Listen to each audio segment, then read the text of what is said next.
Park করা যানবাহন থেকে অভিনব কৌশলে তেল চুরি করছে ভয়ঙ্কর এক সিন্ডিকেট। দূরপাল্লার বাসের ট্যাঙ্ক থেকে বিশেষ ধরনের পিকআপ ভ্যানের মাধ্যমে মুহূর্তেই তেল বের করে নেয় তারা। পুলিশের অভিযানে চক্রের 2 সদস্যকে আটক করা হয়েছে। পরিবহন সংশ্লিষ্টরা বলছেন, এই প্রথম এরকম ঘটনায় প্রথম কেউ ধরা পড়ল। বিস্তারিত জানাচ্ছেন সবুজ মাহমুদ। বুধবার ভোরে শেরপুর থেকে আসা স্টারলাইন বাসটি রাজধানীর কুড়িল বাস স্ট্যান্ডের পাশে পার্ক করে ড্রাইভার ও তার সহযোগীরা খাওয়া দাওয়া করতে যান।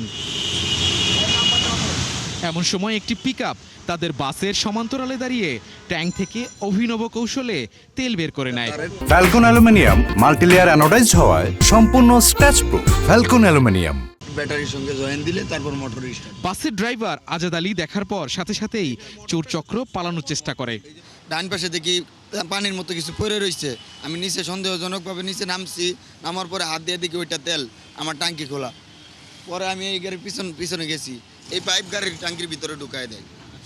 ঢুকানোর পরে ওই মেশিন ব্যাটারির দ্বারাতে মোটর স্টার্ট দেয়, ওই মোটরে টাইনা ওই দিক দিয়ে নেওয়া এই টাঙ্কির ভিতরে তেল নিয়ে যায়। ওরা সর্বোচ্চ 1 মিনিটে 300 লিটার তেল নামাইতে পারে।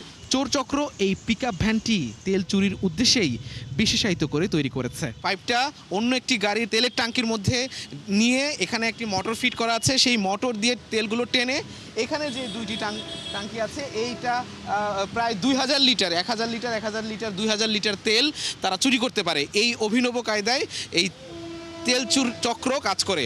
এরা এতটাই ভয়ঙ্কর যে ধরতে গেলে বাসের কন্ডাক্টর আব্দুর রহমানকে আঘাত করে, গুরুতর আহত করে। ওই জায়গায় মারছে, আমি রক্তাক্ত আসছিলাম। এই জায়গায় আসার পরেও হাতে 2টা বাড়ি মারছে।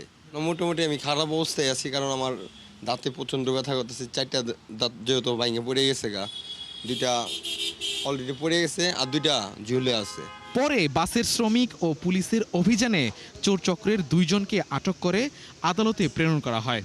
ধরার পরে আমরা পরবর্তীতে দেখতে পাই যে এরা এই চক্রটা দীর্ঘদিন ধরে শহরের বিভিন্ন জায়গায় যেখানে পার্ক করা গাড়ি থাকে, তাদের গাড়ির মধ্যে আপনারা দেখবেন সেখানে ওই যে পাইপ লাগানো, মোটর লাগানো। পরিবহন শ্রমিকরা জানান, এই চক্র বহুদিন থেকেই এভাবে পরিবহন থেকে তেল চুরি করে আসছিল। কমিটি পুলিশ এবং আমাদের নাইট গার্ড অনেকবার এই গাড়ি ধরার জন্য চেষ্টা করেছি। আমরা রাস্তা ব্যারিকেড দিয়েছি গাড়ি ধরার জন্য। এই গাড়ি আমাদের 2টা লোক আহত আছে, পঙ্গু, এখন তার 2টা পাও নাই 2টা লোকের। এই গাড়ি ওই গাড়ির উপর দিয়ে চালাই দিছে। পুলিশ জানায়, এই চক্রের সাথে আরও কোনো সদস্য জড়িত আছে কিনা তা অনুসন্ধান করা হচ্ছে। সবুজ মাহমুদ, 71, ঢাকা।